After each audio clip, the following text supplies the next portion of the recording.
If you believe some people, the race for the Democratic nomination, over. Hillary Clinton has it won. But as our colleague Tom Brokaw likes to say, there's always the theory of UFOs, unforeseen occurrences. Yesterday, former Maryland Governor Martin O'Malley announced his candidacy, and before him came Bernie Sanders of Vermont. Yay. And he just might be the kind of UFO we've seen in the past.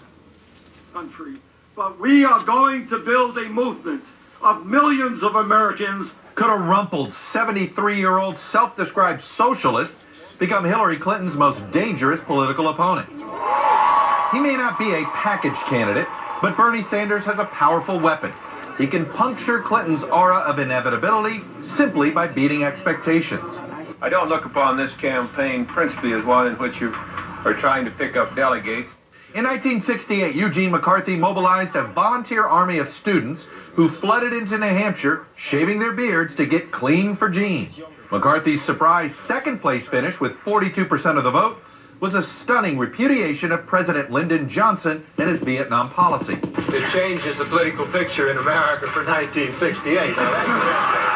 McCarthy's upset drew then-Senator Bobby Kennedy into the Democratic race, and it pushed Johnson out.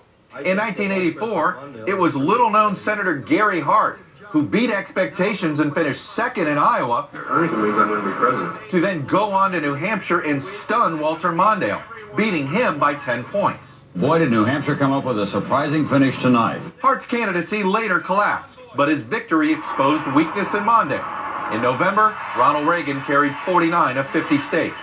In 2012, Mitt Romney beat Rick Santorum, but he never recovered from Santorum's bruising.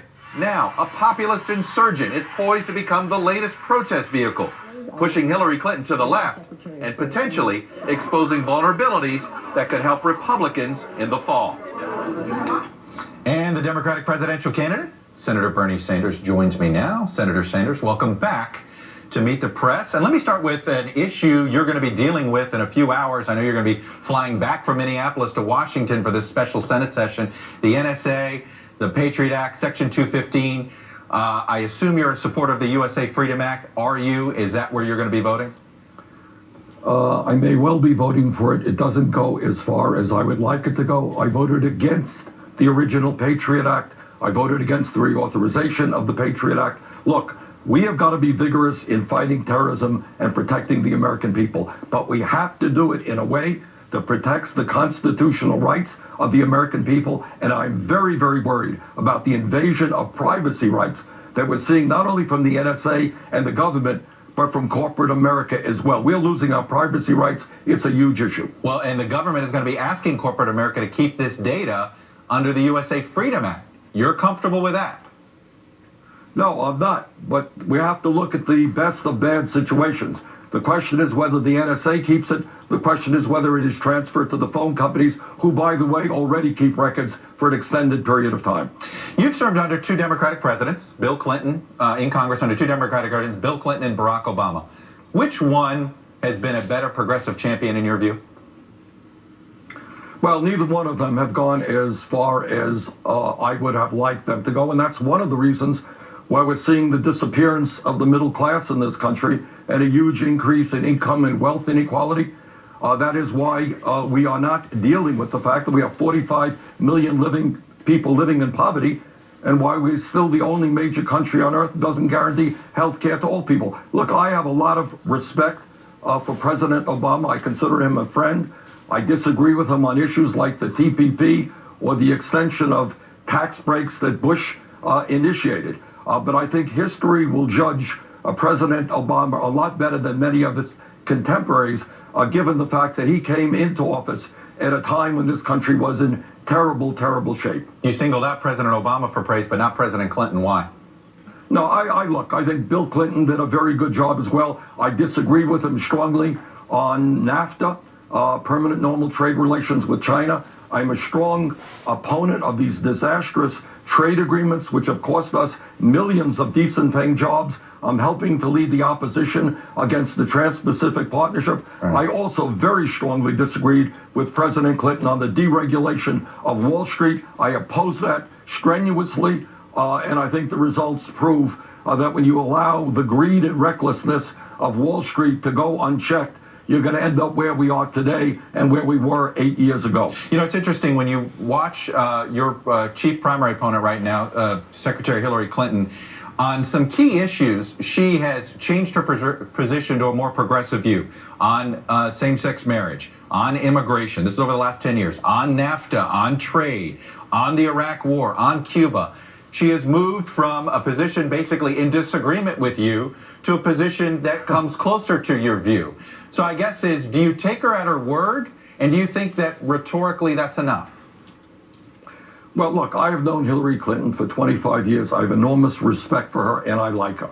And what I hope, Chuck, is that the media will allow us to have a serious debate in this campaign on the enormous issues facing the American people, which is why for the last 40 years, our middle class has been disappearing, why 99% of all new income generated today is going to the top 1%, and why we have this grotesque level of income and wealth inequality. I know a lot of people criticize me in Vermont. They say, oh, Bernie, you've been saying the same thing for 30 years. Well, it's kind of true.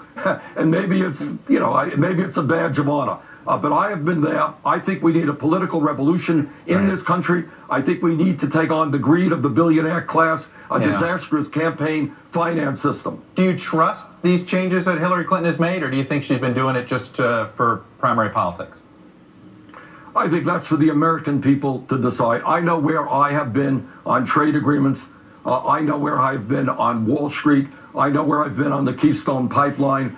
And Secretary Clinton will obviously explain her position to the American people. This week, you found out what it's like to become a nationally recognized candidate for president and potentially a threat to somebody. A leaking of an essay you wrote in the 70s for an alternative weekly.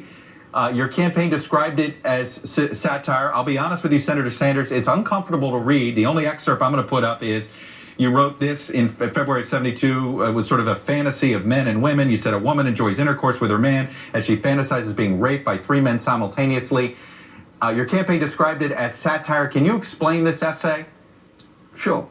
Look, this is a piece of fiction that I wrote in 1972, I think. That was 43 years ago. It was very poorly written. And if you read it, what it was dealing with gender stereotypes, why some men like to oppress women, why other women like to be submissive. Something like 50 Shades of Grey. Very poorly written 43 years ago.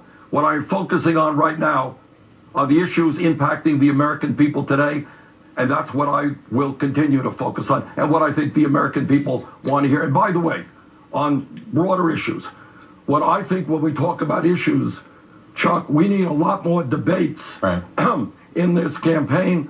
I hope very much that we can begin with the Democratic candidates' debates as early as July and have some Republicans in those debates as well. All right, there you go. Senator Sanders calling for July debates. We will go to Secretary Clinton. We're ready to host him right here on Meet the Press. Senator Sanders. Bernie! Stick around. Our 2016 campaign special continues. 2 candidates in that very crowded Republican field. Former Senator Rick Santorum of Pennsylvania and Governor John Kasich of Ohio.